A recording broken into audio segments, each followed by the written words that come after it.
Okay, I'm gonna get started. Good evening, everyone. Welcome to our March monthly meeting for Virtues and Populo.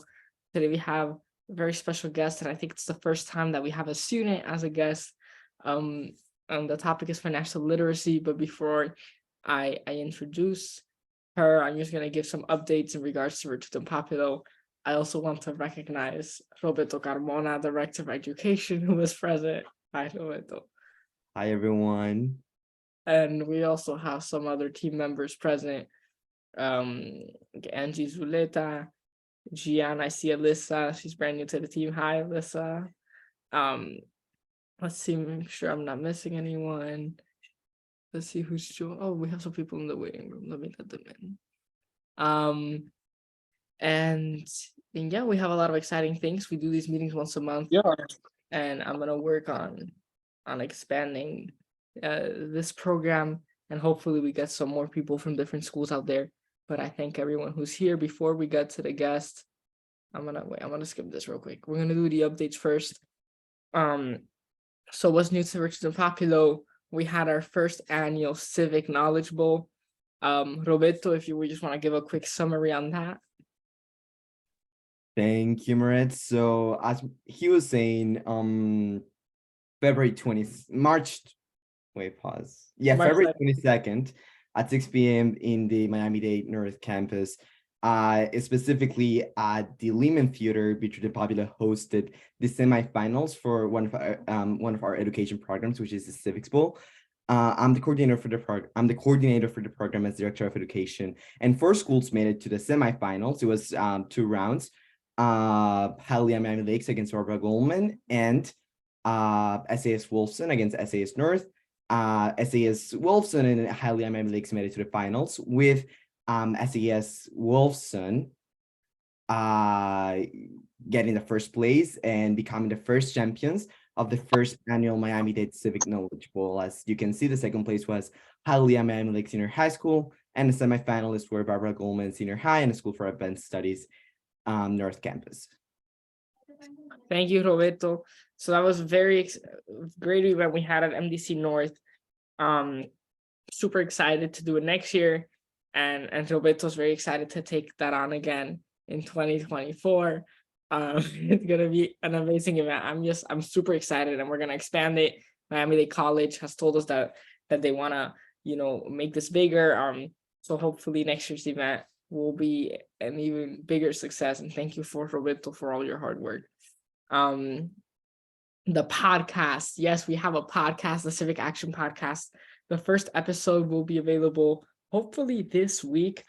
We interviewed the president of Miami-Dade College North Campus. We talked about how students can get their associate's degrees and dual enrollment programs and all of those things, and that should come out this week on YouTube and all major podcast platforms, including Apple Podcasts, Android Podcasts, and Spotify.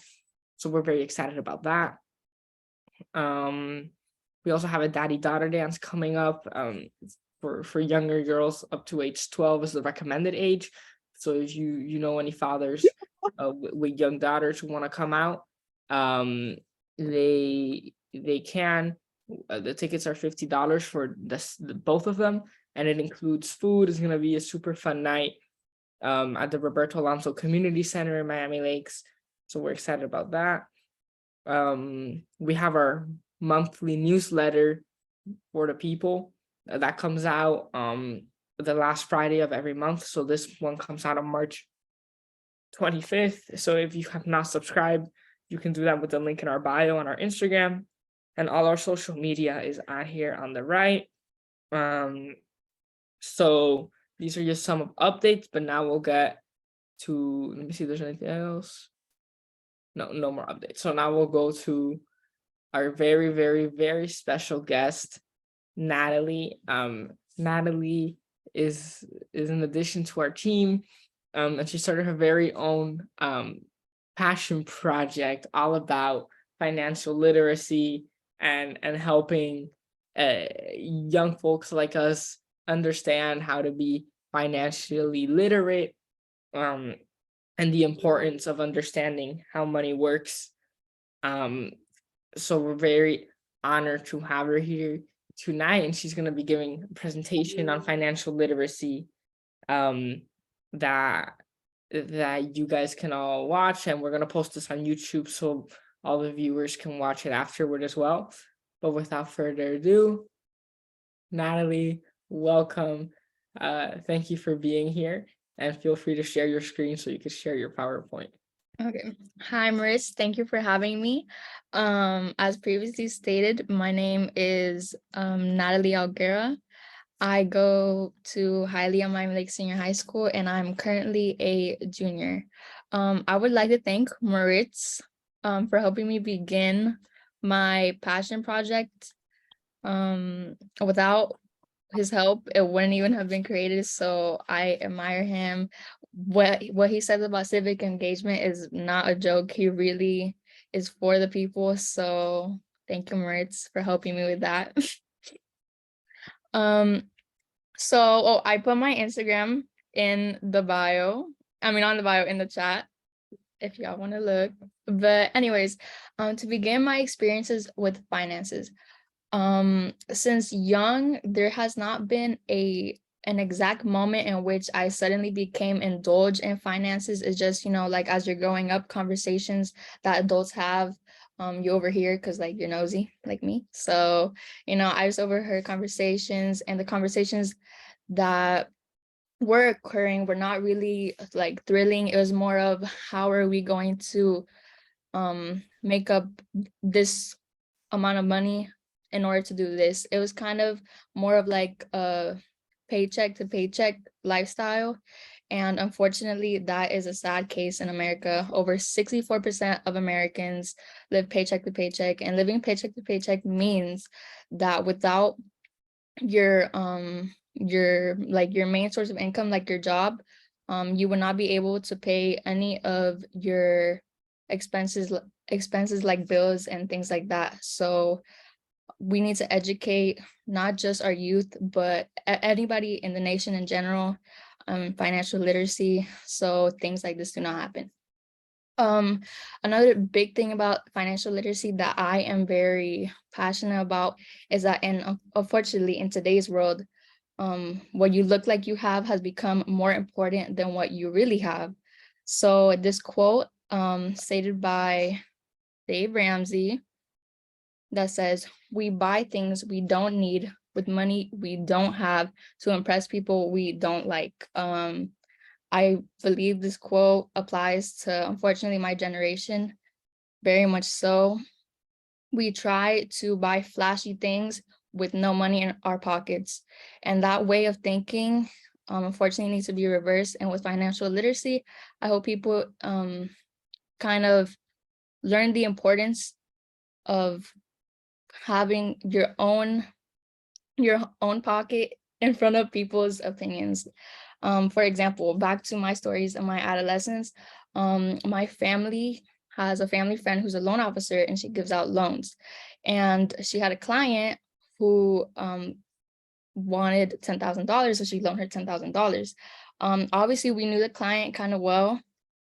So the client, we knew the lifestyle that she kind of made herself out to seem. We knew she could not afford it. So the $10,000 was definitely probably for like her basic home necessities. And she eventually could not obviously pay the $10,000, and she escaped, and she literally like moved cities, like we don't even know where she went. So circumstances like this is what we are going to try to prevent with educating people about financial literacy. So these are some of the components for financial literacy. Just a disclaimer, I am a teenage girl, still in high school, so I'm not an expert in any of this. Obviously, there's more in financial literacy. It is quite a big umbrella, but these are just some components I decided to talk about today. So yeah, first component is managing money. Does anybody know any ways to manage money? Like, has anybody ever used coupons, thrifted, things of that nature? Hello? Okay, so managing money, it can, like things like that include coupons, deals from stores, for example, like CVS, those little coupons you get at the end of the receipt. Bath and Body Works when they have sales. I think some other stores you get benefits for being a member. So yeah, that's cool. But see, things like that, obviously, upside for gas. Things like that is very good because obviously you're managing your money, saving your money. So yeah. So the PACE economic decision-making model is a model for managing money. And this stands for problem, alternatives, criteria, evaluate, and decide. So for this, I'm going to be giving an example on computers. So for example, a problem can be, I don't do my homework efficiently enough because I do not have a computer, considering all my assignments are online. So that's a problem. Alternatives. You can look through different brands and models of different laptops and see which ones you really like. Criteria. So in a criteria, you establish the ones that are most important for the decision. For example, criterias, some people look at storage size, that's a big one. Price, obviously. Screen size, battery, things of that nature. So it's always important to look at these different components. The next is evaluate. Evaluating each alternative so you can see how each one meets each of the criteria. So some of the different alternatives may lack in some areas that you don't mind, and others, things of that nature. The last one is decide. Making a good decision, of course. At the end of the day, it's your decision whether you want to buy the most expensive or the cheapest model. The goal of this model is to not buy the cheapest model, but to be more mindful of the decisions you're making and to be more, to make everything more cost effective. Like you don't have to get the cheapest thing, but as long as you are kind of being reasonable with your money. So next slide is building credit. Okay, who here has a credit card? Raise your hand. Okay, period. Okay, period. Okay, see, okay, I love that. So, nowadays, damn, a lot of y'all are raising your hands. Okay, anyways, okay. So basically, I mean, even though it seems like you guys kind of know a little bit about credit cards, like I'm still gonna go into it. Okay, so credit is a promise to repay a financial institution an amount of money you borrowed to purchase something. You'll repay it in the future with interest. Things you can buy with credit include electronics, car rentals, travel arrangements, things of that nature. Kind of big purchases in my opinion. A credit score ranges from 300 to 850. This prediction is based on previous information from credit reports.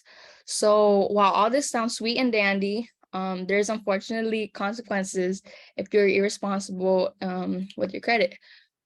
For example, as you pay down the balance on your card each month, that amount of credit will be available for future purchases.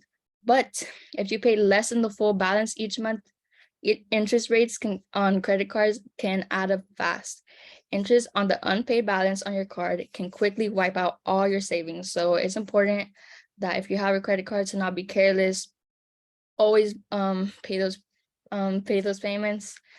So also, this is also something from my Instagram page. A lot of what we're going to be going over will overlap with what I posted on my Instagram page, just to let you guys know. So yeah. Okay, another thing. One of the requirements for a credit card is to be 18 years of age. If you're under 18, you can be added as an authorized user to one of your parents' credit cards. Of course, if your parent has good credit, I would not want my parents' bad credit. But anyways, this builds your credit. So by the time you're 18, you already have a good credit score. To be an authorized user, you don't need to necessarily be under 18. You can still be an authorized user over 18. So yeah, make sure if you go talk to your parent to be an authorized user that they don't have bad credit, because then that's just bad for you. So like anyways, Oh, wait, okay. So far, does anybody have any questions?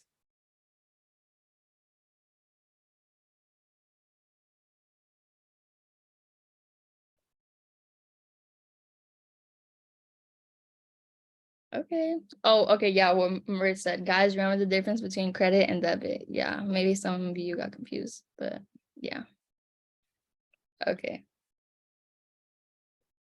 So the next component is, again, another thing I covered in my Instagram page.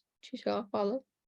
Okay, so the next thing is the 30-30, the 30-30-40 rule. This is basically a budgeting method. Say you get income from your job or something. What was I gonna say? Okay, so you get money from your job or something. This is a good way to budget your money. Earlier today, I went to this seminar in Miami-Dade College, Wolfson campus downtown. It was with this company, Invest in Girls, and it was like super cool because it was a bunch of girls wanting to learn about finance and explore the careers that the job entails. There was a couple women there who are women in the workforce, and some of what they're saying, because they were obviously giving us advice, some of what they're saying I'm about to say now, so like, it's not just me who says it. Okay, so in the budgeting method, on the 30-30-40 rule, 30% of your money is suggested to be spent on needs. So for example, phone bills, car insurance, helping out with groceries, or helping out with the bills. 30% can be spent on wants. For example, eating out, clothes, electronics, things like that. Okay, now, so one of the girls at the thing I was at earlier today, she asked the ladies in the workforce, like us ladies need to get our hair done, our nails done, and things of that nature. So she was saying, how do I get all that done, but also save effectively? So the advice that they gave her was simply, you should recognize if what you want to get is a need or a want. In some cases, if it maybe is a need, more if you're working in the public eye, but definitely be reasonable. And yeah, basically just be reasonable if things of that nature are a need or a want in your life. Okay, and the last aspect, which comprises of the 40%, is in investing and savings. This includes emergency funds, self-investing, for example, like buying books or just like, self-help, long-term savings, for example, college, retirement, a house. It's always good to save things like that. I have my own piggy bank, so like, another good thing is stocks and funds, and also retirement savings, for example, 401k, Roth IRAs, and health savings accounts. So yes, that is all I have for you guys today. Does anybody have any questions, anything you guys want me to go back to? Before we continue, if you wanna stop sharing your screen so that we could like all see each other. Yeah. Nothing. But first things first, before we take any questions and we just have a small conversation with Natalie, I want to take a moment to recognize Lucia, who has joined. Lucia is one of our program's coordinators, and she's the one who organizes these meetings, who made the PowerPoint you saw earlier, who makes the flyers, and she joins us all the way from Spain. So it is like 12:30 a.m. over there. But we're very happy she's here. Thank you, Lucia. What time is it there, Lucia? Because you guys recently, I think, had the hour change, it's actually 11 right now. But yeah, still pretty late. And yeah, I'm so sorry I couldn't come earlier. I was having a bit of technical issues, but I'm so glad you guys joined. And thank you so much, Natalie, for giving that wonderful presentation. Thank you. Thank you, Lucia. Yeah, we're very happy to have Lucia be part of the team, especially considering she's all the way on the other side of the world. But thank you for all your support always, Lucia. But back to Natalie and financial literacy.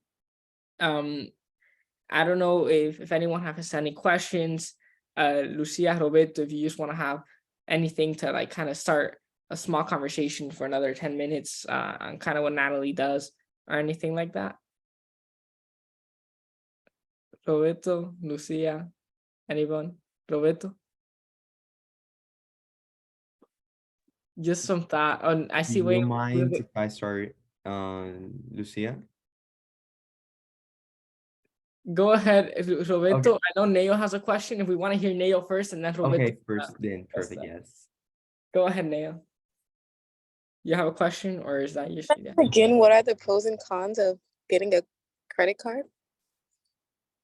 The pros are obviously making payments. In my opinion, from what I've heard or seen, a lot of places nowadays require your credit in order to make purchases. But as I said, the cons can maybe be the deciding factor for you if you decide to use a credit card, because obviously interest rates, if you don't pay the full balance in time, interest rates are just going to go up and all your money could be gone like that. So just make sure, if you are making the choice of getting a credit card, to be really conscious of the advantages and disadvantages and disadvantages, and decide which for you is better. The important thing to remember is that a credit card is money that essentially is borrowed from the bank, right? So a debit card is directly your money. It's money you deposit. It's money that your employer puts directly into your checking account, and that's your money. The debit card, you're approved for a certain amount, and then you spend that amount, and then you have to pay that back. They will try to trick you, and they'll be like, "Oh, you only have to do a monthly installment of $20 to pay it back." But then if you only pay the $20 and you spend $200, interest will be gained on those $200. So instead of paying $200, now you have to pay $250 because of the interest. And then what happens is, if you keep on spending your credit card and you keep on swiping it, eventually you're gonna have to owe a lot of money. And once you can't pay that back, your credit will go down. So like Natalie said, it's a smart thing to build credit, because you're gonna need it when it comes to purchasing a car or a home to get the lower interest rates on those. But just make sure that you know what you're doing. What a lot of people recommend is, don't spend any money on the credit card that you don't have, or that you know you won't have by the end of the month. So that way there's no money rolling over. That gets interesting, and that can be tricky, kind of how Flavia mentioned in the comments. But Roberto or Lucia, if you just wanna, I know you had a question, Roberto. Thank you, Moritz. So, Natalie, so one of the missions of Return Popular is encouraging the creation of passion projects among youth, and financial money matters by Natty is actually a very recent project of you. So I was just asking, what's been for you the process of creating and establishing your own passion project, and what's been the most what's been a highlight of the process of creating your passion project? Thank you, Roberto, for the question. Well, obviously educating yourself in a sense is always the biggest reward. This is kind of like for fun, for leisure, but also helping the community out. But as long as I'm like, both ways, we're both getting something out of it. Everybody's getting educated. So researching these things is really enjoyable, because I kind of see myself in this workforce, and like it makes me more open to the different opportunities that the workforce has. For example, where I went earlier today, just putting myself out there, like what he always preaches, civic engagement.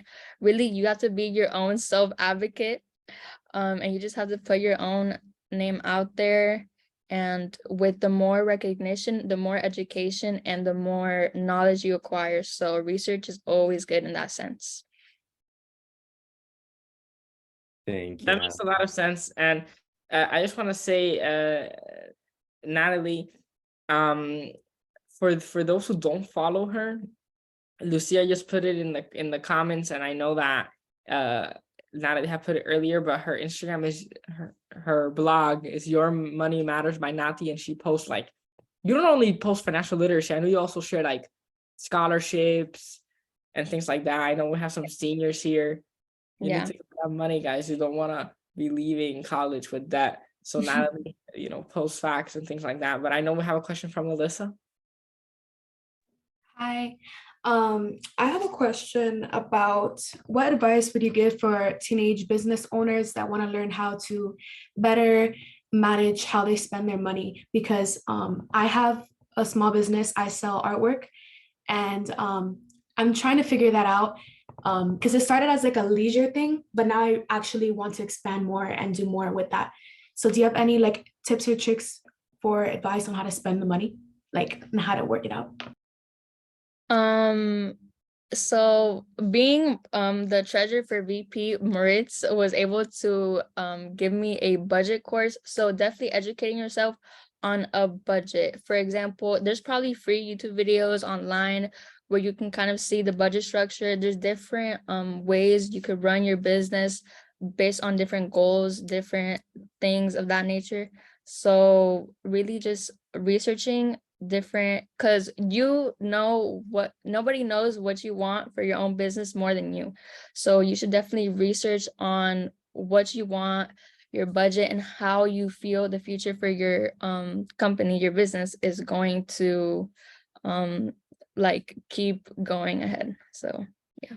Also, Natalie shares on her Instagram podcasts of like other like people who do podcasts about money things or about business things.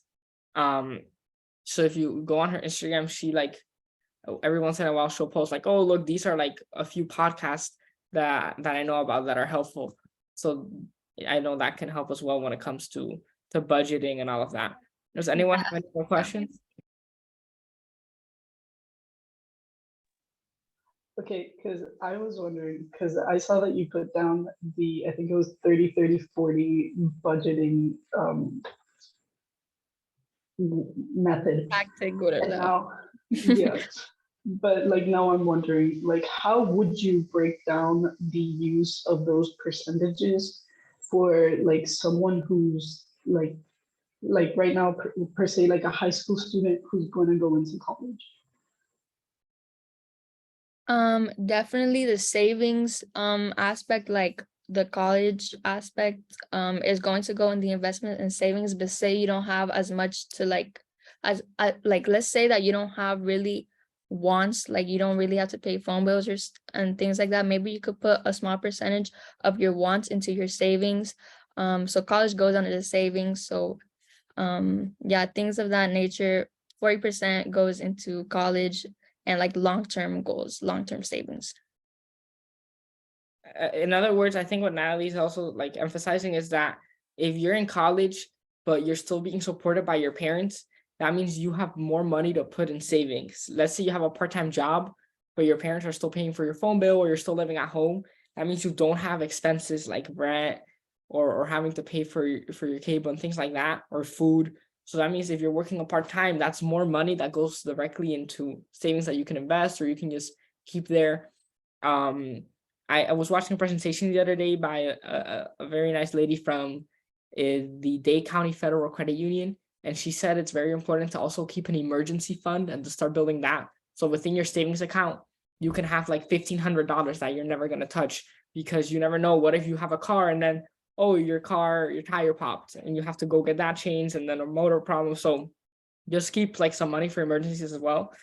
But it makes a lot of sense of, if you don't have those expenses, then don't waste your money just because you have it.